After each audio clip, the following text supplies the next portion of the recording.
This player's journey has been anything but easy. It has been unorthodox. This is the story of San Francisco 49ers quarterback Brock Purdy, who went from the bottom to the top in a very unprecedented way. Brock Purdy was born in Queen Creek, Arizona, a small town just outside of Gilbert, on December 27, 1999, to his parents Sean and Carrie Purdy. The Purdy family has always been athletic. Sean was drafted by the Angels in 1991 and played a short stint in the minors. Brock's older sister Whitney was a college softball player at Southeastern University. Brock and Whitney's younger brother Chubba currently plays quarterback at the University of Nebraska. Purdy attended Perry High School in Gilbert, Arizona. He played 35 games at the varsity level through his high school career, where he threw for 8,932 yards, 107 touchdowns, and just 31 interceptions. Add on another 2,367 rushing yards and 20 rushing scores, and his high school years were nothing to scoff at. He began to draw notice and small offers his junior year after throwing for 3,333 yards, 42 touchdowns, and only 11 picks, plus 842 yards rushing and 6 rushing touchdowns. His first D1 offers were from Boise State and Kansas post-junior year. He made his junior year seem like child's play his senior season. Through 14 games, he threw for 4,405 yards, 57 touchdowns, and only 9 interceptions. He again added rushing stats with 1,017 yards and 10 rushing touchdowns. He led Perry to the Arizona State Championship, where they lost 49-42 to crosstown rival Chandler.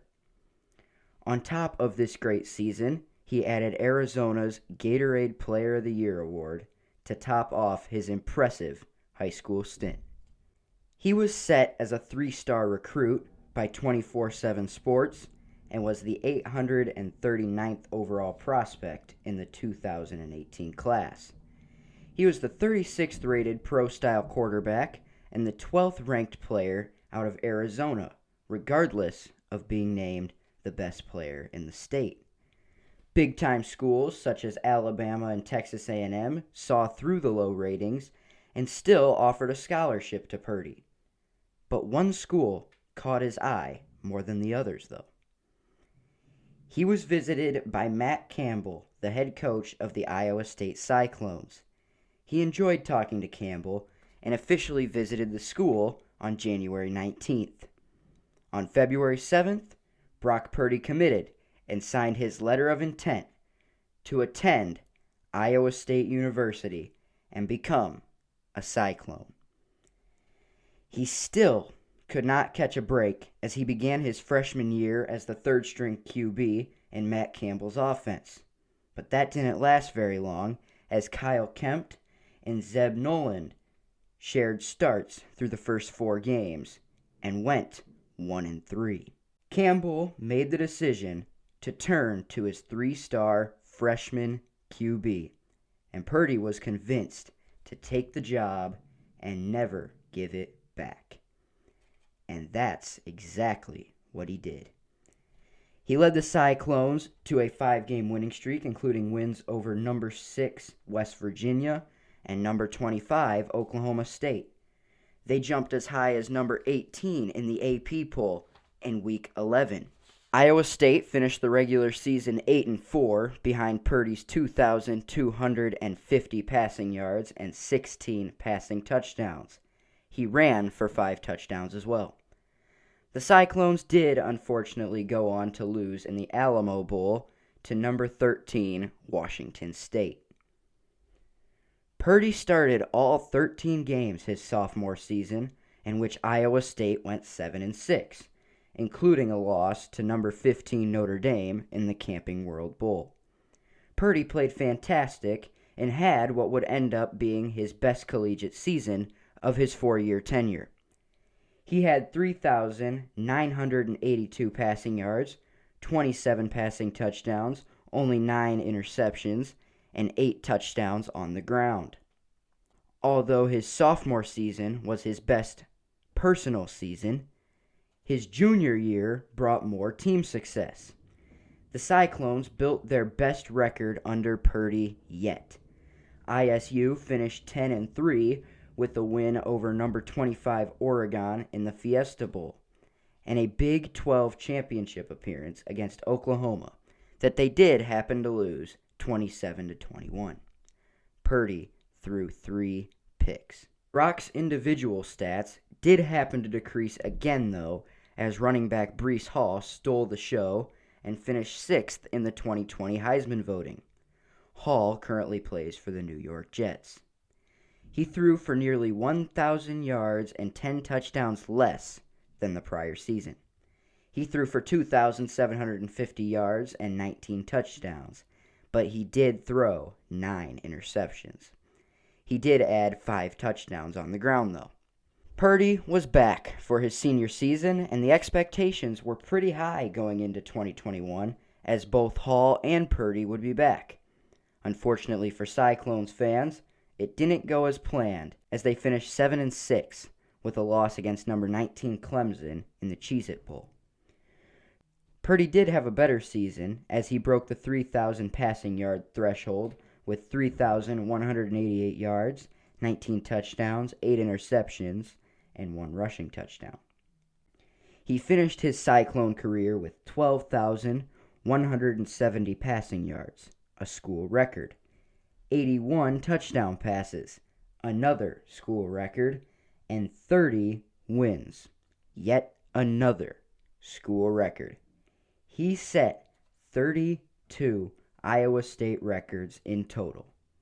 With all those stats in his back pocket, he decided to bypass his final COVID year of eligibility and declare for the 2022 NFL Draft. The 2022 QB class was shallow, highlighted by Liberty's Malik Willis, Pitt's Kenny Pickett, Cincinnati's Desmond Ridder, North Carolina's Sam Howell, and Ole Miss's Matt Corral. Purdy was still only considered the 9th best QB available. He witnessed 8 QBs go off the board before him through the first 247 picks, and he began to wonder if his name would ever get called. He had 15 picks left to make his NFL dream become a reality. 14 more picks passed without the Iowa State QB being selected. Purdy believed he was going to be underrated and cheated again in the game he loves. That was until the 49ers came on the clock and soon locked in their pick for Mr. Irrelevant. They announced Brock Purdy as the 2022 NFL Draft's Mr. Irrelevant, a spot on the draft board that hasn't produced much of anything over the years. Purdy was again determined to prove his doubters wrong regardless of his Mr. Irrelevant title. He started his tenure with the 49ers as the third-string QB under Kyle Shanahan. Purdy would have to work past young stud Trey Lance and experienced vet Jimmy Garoppolo if he wanted a starting job.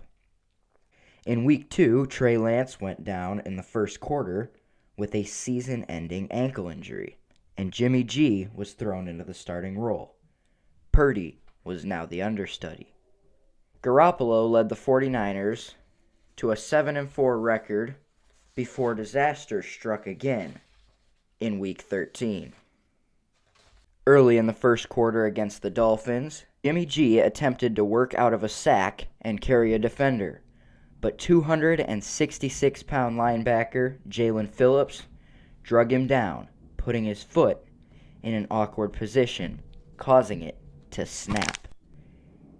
He was ruled out for the season immediately, and magic began to then play out in front of everyone's eyes as Mr. Irrelevant, the 23-year-old rookie, had to step into the starting role for a predicted playoff squad.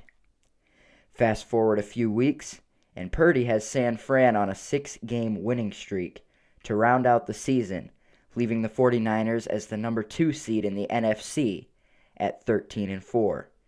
He has completed 67.1% of his passes for 1,374 yards and 13 touchdowns.